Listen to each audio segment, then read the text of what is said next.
YCP విద్యార్థి యువజన విభాగం ఆధ్వర్యంలో ఈ నెల 28న లార్జ్ సెంటర్ నుంచి ర్యాలీ జరుగుతుందని మాజీ మంత్రి అంబటి రాంబాబు వెల్లడించారు.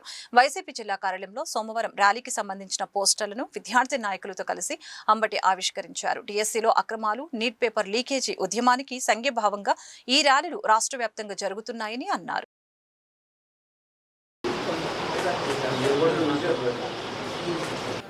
దానిలో భాగంగా రేపు అంబేద్కర్ విగ్రహం దగ్గర నుంచి లాడ్జ్ సెంటర్ వరకు వైఎస్ఆర్ కాంగ్రెస్ పార్టీ గుంటూరు జిల్లా విద్యార్థి యువజన విభాగం పెద్ద ఎత్తున ర్యాలీ నిర్వహించబోతా ఉంది.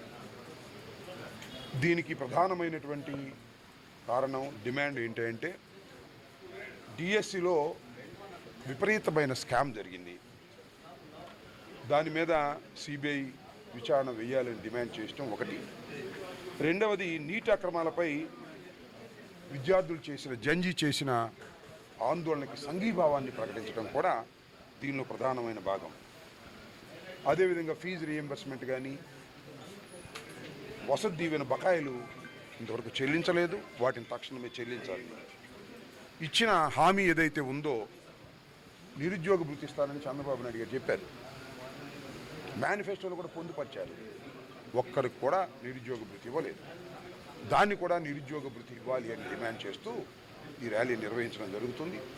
దీనిలో ప్రధానమైంది, ధర్మేంద్ర ప్రధాన్ రాజీనామా చేశాడు ఆఫ్టర్ మూమెంట్ తర్వాత. అక్కడ సెంటర్లో ఎడ్యుకేషన్ మినిస్టర్ ఆ విధంగా రాజీనామా చేసే పరిస్థితులు ఏర్పడ్డాయి. కానీ ఇక్కడ ఒక ఎడ్యుకేషన్ మినిస్టర్ గారు ఉన్నాడు, ఆయన చంద్రబాబు నాయుడు గారు కుమారుడు. ఆయన ఎందుకు రాజీనామా చేయట్లేదనే ప్రశ్న అందరిలో వ్యాపిస్తుంది. లోకేష్ తక్షణమే రాజీనామా చేయాలి. ఇవాళ మనం డిఎస్సిలో ఎన్ని అవకతవకలు జరిగాయండి. డిఎస్సిలో స్పోర్ట్స్ కోటా నింపడానికి ఒక జీవో ఇష్యూ చేశారు. అంతకుముందు ఏం జీవో ఉండేది? స్పోర్ట్స్ కోటాలో కూడా ఎగ్జామ్స్ జరిపి ఆ ఎగ్జామ్స్లో ఉత్తీర్ణమైన వారికి స్పోర్ట్స్ వల్ల కొన్ని ఆ సర్టిఫికేట్స్ ప్రకారం కొన్ని మార్కులు కలిపి దానిలో చేర్చుకునేవాళ్ళు. కానీ మొన్న జరిగినటువంటి లోకేష్ గారి నాయకత్వంలో జరిగినటువంటి ఈ ఎగ్జామ్స్ మాత్రం, ఈ సెలక్షన్స్ మాత్రం ఒక జీవో ఇష్యూ చేశారు. అసలు ఈ వేటైతే ఉన్నాయో మన ఈ స్పోర్ట్స్కి సంబంధించి అసలు ఎగ్జామ్స్ పెట్టాల్సిన అవసరం లేదు, ఆ సర్టిఫికేట్ల మీదే చేసేద్దామని ఆ సర్టిఫికేట్, పిచ్చి సర్టిఫికేట్ తీసుకొచ్చి వాళ్ళకి కావాల్సిన వాళ్ళకి ఉద్యోగాలు ఇచ్చినటువంటి దౌర్భాగ్యమైన పరిస్థితి ఏర్పడింది. అవుట్ సోర్సింగ్ ఎంప్లాయీకి ఫస్ట్ వచ్చేసింది, పేపర్ లీక్ అయిపోయింది, డేటా లీక్ అయిపోయింది.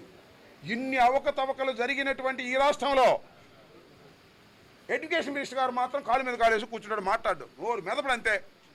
కేంద్రంలో ఉన్నటువంటి మంత్రి మాత్రం రాజీనామా చేస్తాడు. సిగ్గు తెచ్చుకోవాలి.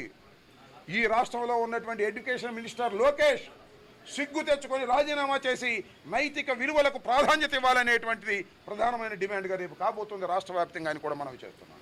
ఇన్ని అవకతవకలు చేసి, అన్యాయాలు చేసి, ముఖ్యమంత్రి గారు కుమారుడు కాబట్టి రాజీనామా చేయకుండా కూర్చుంటే ఎలా ఊరుకోవాలని అడుగుతా ఉన్నా. ముఖ్యంగా యువతను అడుగుతా ఉన్నా.